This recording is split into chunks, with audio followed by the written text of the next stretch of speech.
abrir nuestras escrituras al Evangelio según San Mateo, en el capítulo 27.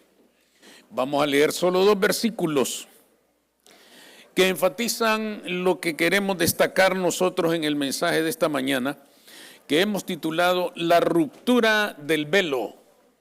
San Mateo capítulo 27, versos 50 y 51.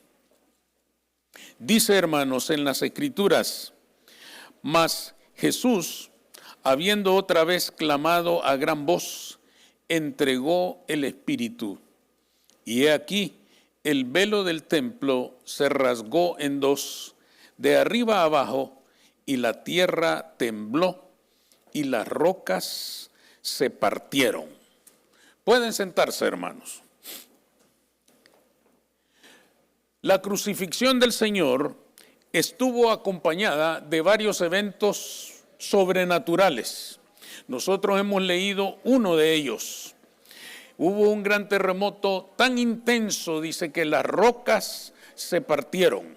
Fue un movimiento verdaderamente extraordinario. Tan extraordinario como el evento que estaba aconteciendo en ese mismo momento. El Cordero de Dios que quita el pecado del mundo era inmolado en la cruz para que todo el que crea no se pierda, mas tenga vida eterna. Un evento tan magnífico, un evento tan extraordinario, provocó también circunstancias extraordinarias que contribuyeran a magnificar ese momento tan trascendente para la raza humana.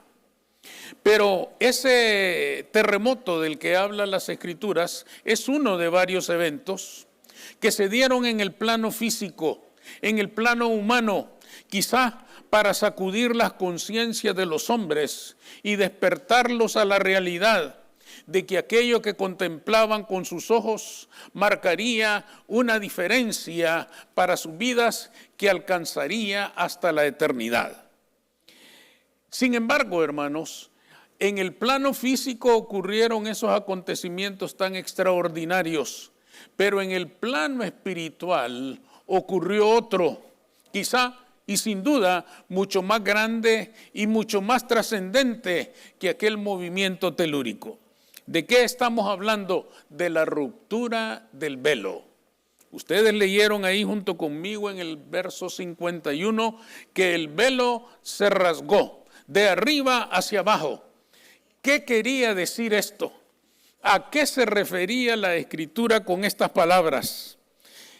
¿Por qué era tan significativo el hecho de que se rompiera el velo? ¿Cuál velo? ¿Qué significaba? ¿Qué simbolizaba? ¿Y por qué es tan importante para nosotros hoy en día?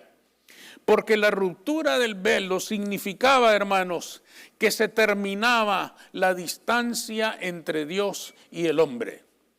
Cuando ustedes leen el Antiguo Testamento, se dan cuenta de que Dios comienza a revelarse a la raza humana. Y esta revelación va a ser gradual, va a ir avanzando poco a poco. La plenitud de esta revelación llegará en Cristo Jesús. Pero mientras ese momento llegaba, el hombre y Dios estaban relacionándose a la distancia. Ustedes ven en el Antiguo Testamento que Dios descendía sobre el monte y el monte humeaba y el monte temblaba y Dios mismo mandaba que pusieran un cerco para que nadie entrara. Entraran aquellos hombres a quien Dios había designado. Por supuesto, entraba Moisés y hablaba con el Señor cara a cara. Pero el pueblo en general, él guardaba su distancia. Dios mismo estableció esta distancia. ¿Con qué objetivo? Dios comenzaba a revelarse a un mundo pagano y quería ante todo que no perdieran el sentido de reverencia ante el Dios eterno. Y por lo tanto Él les marcó una distancia. Dentro de los muchos elementos que contribuyeron a este distanciamiento en la ley de Moisés, se encontraba el hecho de que solo el sacerdote podía dirigir los asuntos espirituales. Nadie más tenía acceso a la conducción de los asuntos de la fe. Nadie más tenía acceso, hermanos, a dirigir, a conducir, a enriquecer la vida religiosa del pueblo, sino el sacerdote. Entre sus atribuciones, una de las más extraordinarias es que una vez al año él podía entrar, ya fuera en el tabernáculo o en el templo cuando se construyó, al lugar santísimo. El lugar santísimo era aquel lugar del tabernáculo o del templo en donde se encontraba el arca de Dios, el símbolo de la presencia misma de Dios. Allí donde el sacerdote presentaba los pecados del pueblo y Dios les entregaba el perdón. Y Dios les entregaba su misericordia a través del sacerdote. Nadie podía cruzar ese velo que no era la idea de velo que nosotros tenemos de una tela muy delgada y fina, era hecho de pieles de animales, era grueso, era espeso. Y sin embargo, hermanos, era el lugar a donde solo el sacerdote podía entrar. El pueblo se quedaba fuera. Si el pueblo quería tratar con Dios, tenía que ser el sacerdote quien lo representara. Tenía que ser el sacerdote quien venía al Dios Altísimo y regresaba al pueblo con la expiación de sus pecados. El hombre por sí mismo quedaba fuera. No tenía acceso, tenía que guardar la distancia, tenía que seguir observando esa medida de reverencia delante de la presencia de Dios. De ese velo está hablando este pasaje. Lo que está diciendo en aquel momento es que cuando el Señor entregó su alma al Padre, en ese mismo instante se rompió el velo, de arriba hacia abajo, lo cual quería decir, se acabó esta limitación, se terminó esta distancia. Ahora todo el que cree puede venir directamente al Padre. Ya no necesitamos intermediarios. Esta es una de las grandezas, hermanos, de aquel día en que el Señor resucitó. Se había terminado la distancia, el velo se había roto de arriba hacia abajo, lo cual quiere decir totalmente, definitivamente, ya no iba a reaparecer otra vez, ya no iba a ser reconstruido. La distancia entre Dios y el hombre se terminó y el hombre podía venir directamente delante de su Dios sin necesitar a ningún intermediario. La resurrección, hermanos, es un día de libertad para acercarse a Dios. Por eso es una fecha tan grande, entre otras cosas. ¿Por qué es importante esto para nosotros, hermanos? Para nosotros es sumamente importante porque significa lo mismo que significó para el pueblo de Dios en aquel día. Hace ya más de 2000 años que Dios ya no está lejos. El día de la resurrección se cumplió la esencia del mensaje de Juan el Bautista. Arrepentíos porque el reino de los cielos se ha acercado. Lo que Juan el Bautista anunciaba, hermanos, con anticipación es: Dios ya no va a estar lejos. Dios ya no va a estar distante. Dios ya no va a estar a la distancia. Dios ahora estará con nosotros. Por eso, hermanos, cuando el arcángel Gabriel le anunció a María que iba a concebir del Espíritu Santo, en uno de los pasajes del Evangelio le dice: y llamará su nombre Emanuel, que quiere decir Dios con nosotros. Fíjense qué interesante es ese nombre. Con ese nombre, hermanos, el arcángel estaba comunicando un mensaje que iba a sacudir al mundo. Un mundo acostumbrado a mirar a Dios a lo lejos. Un mundo acostumbrado a que Dios le producía tanto temor que prefería que fuera el sacerdote quien enfrentara la presencia de Dios. Al pueblo estaba muy de acuerdo en que fuera el sacerdote el que pasara el miedo de cruzar el lugar santísimo, sabiendo que si su corazón no era agradable a Dios, podía morir. Pero el pueblo decía: mejor que se muera él y no nosotros. El pueblo estaba de acuerdo. El pueblo decía: magnífico, el sacerdote que sea Él el que lo cumpla. Pero ahora el Señor estaba diciendo, se terminó. El reino de los cielos se ha acercado, está entre ustedes, el resucitado vive y vive con ustedes, entre ustedes, para participar de sus sueños, de sus planes, de sus proyectos, de sus pruebas, de sus dificultades y de sus problemas. Cristo vive y reina y ustedes lo pueden alcanzar y mirar con sus ojos si creen en Cristo Jesús. Amén. Era un momento magnífico. Era un momento extraordinario en el cual Dios les estaba diciendo, yo soy el camino, la verdad y la vida, y nadie viene al Padre si no es por mí. Ya no hay otro intermediario, ya no hay otro camino, ya nadie puede interceder por nosotros, ya nadie puede tomar nuestro lugar delante de Dios. Cada uno de nosotros puede venir delante de la presencia del Señor y buscar de Él lo que anhela su alma.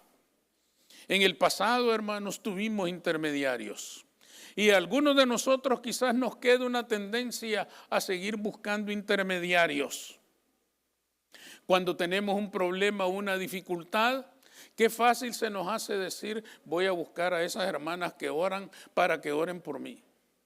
Y ponemos a orar a media iglesia y nosotros nos vamos a ver el partido de fútbol.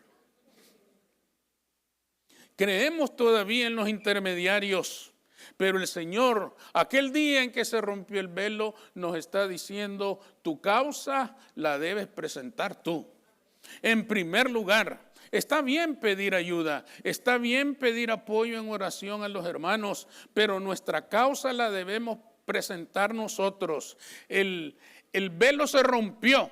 Nosotros podemos entrar confiadamente ante el trono de la gracia para encontrar allí el oportuno socorro. Cada uno puede venir si ha sido limpio por la sangre de Cristo Jesús. Por lo tanto, nada nos debe limitar en la búsqueda de nuestro Señor, en el acercamiento a nuestro Dios que ahora está entre nosotros y para nosotros. En segundo lugar, hermanos, la ruptura del velo significó el fin de lo que separaba al hombre de Dios. El velo como tal, hermanos, no separaba al hombre de Dios. Separaba el lugar santo del lugar santísimo. Y según la ley, solo el sumo sacerdote podía entrar una vez al año y cruzar ese lugar y estar delante de la presencia de Dios. Pero si nos fijamos bien, no era aquella cortina de pieles la que separaba al hombre de Dios. Lo que separa hasta el día de hoy al hombre de Dios es su condición pecaminosa. Lo que en realidad separa al hombre de Dios es su condición de pecador.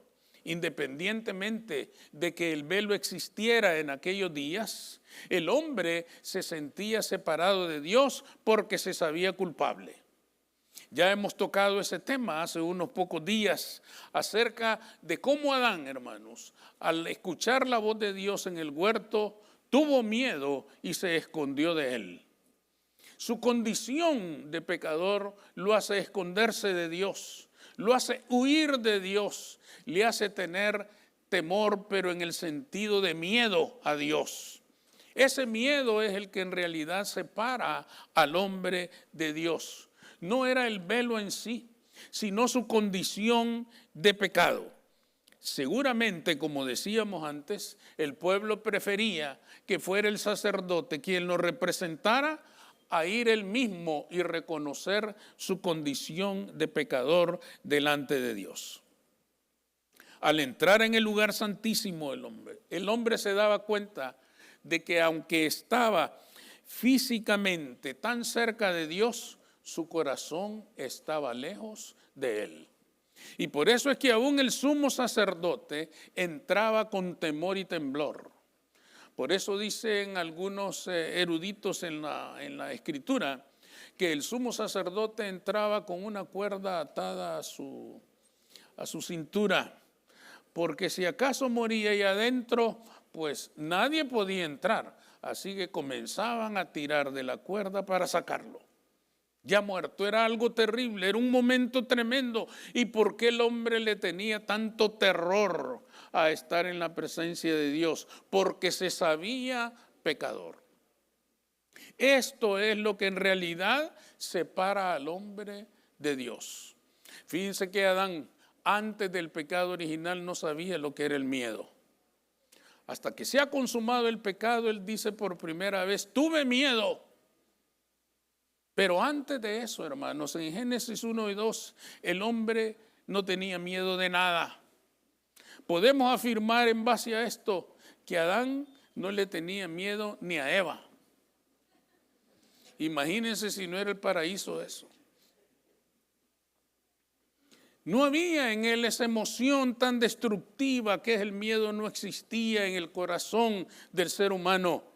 Pero cuando se ha consumado el pecado original, su alma se llena de miedo con respecto a Dios y se esconde de él. Desafortunadamente, el pecado como tal sigue manteniendo separado al hombre de Dios. Eso es lo que en realidad nos separa. Recordémonos nosotros mismos cuando nos evangelizaban, cuando nos invitaban a la iglesia. ¿Por qué decíamos que no? Porque teníamos miedo. El miedo nos vencía, el miedo nos ganaba. Cuando por fin entrábamos en una iglesia evangélica y escuchábamos al predicador invitar a los que querían aceptar al Señor como su Salvador, sentíamos un temor terrible.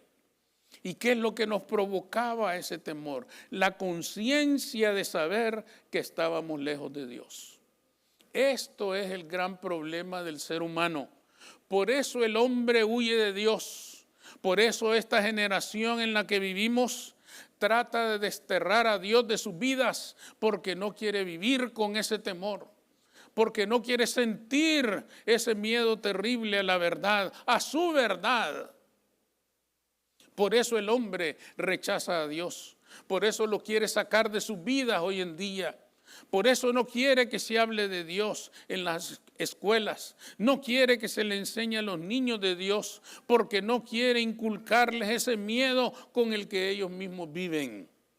No se dan cuenta ellos, hermanos, que ese muro nadie lo puede derribar, que no es escondiéndose de la verdad como se va a vencer ese temor. La única manera de vencer ese temor es que Cristo Jesús derribe el muro y nos haga libres de todo ese miedo. Y eso es justamente lo que sucedió cuando Él entregó su vida al Padre. El pecado separa tan efectivamente al hombre de Dios que bloquea todo intento por orar, por buscarle, por adorarle, por alabarle, pero en la cruz, en el momento preciso en que el Señor entregaba su espíritu al Padre, Él ya había hecho provisión para que todo pecado fuera perdonado en su nombre. A partir de aquel momento se cumple la palabra que aparece en Hebreos capítulo 4 y verso 16. Acercaos confiadamente al trono de la gracia para encontrar allí el oportuno socorro. Fíjense que dice el escritor a los hebreos, acercaos confiadamente. Eso quiere decir con confianza, sin miedo, sin aflicción, sin angustia, sin terror. Acérquense confiadamente porque el rey los está esperando y los está esperando para bendecirlos. Los está esperando, hermanos, como esperó a Mefiboset, el rey David, cuando envió a buscarlo. ¿Queda alguno de la casa de Saúl a quien pueda hacer misericordia? Le dijeron, queda uno, pero está lisiado de los pies. Tráiganlo. Y cuando él llega angustiado y lleno de miedo, las primeras palabras de David son, no temas.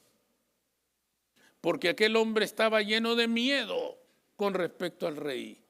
Era la costumbre que el rey derrotado fuera derrotado totalmente, y esto incluía matar a todos sus descendientes. Mefiboset era nieto de Saúl y dice él, me va a matar. Este es el gran problema del ser humano. Mira a Dios como un Dios terrible que lo va a matar.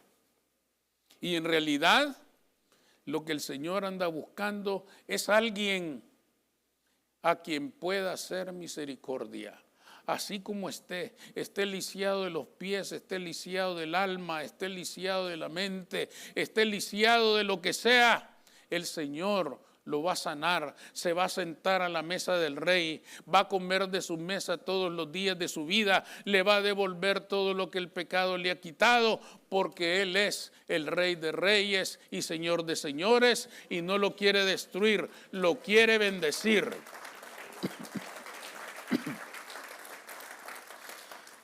Ya no estamos en la ley del miedo, ya no estamos en ese tiempo del miedo. Estamos en el tiempo de la gracia, y en este tiempo Cristo, el resucitado, quiere bendecirnos. Vengamos a Él confiadamente y Él nos va a bendecir. Amén. Vamos a orar. Señor.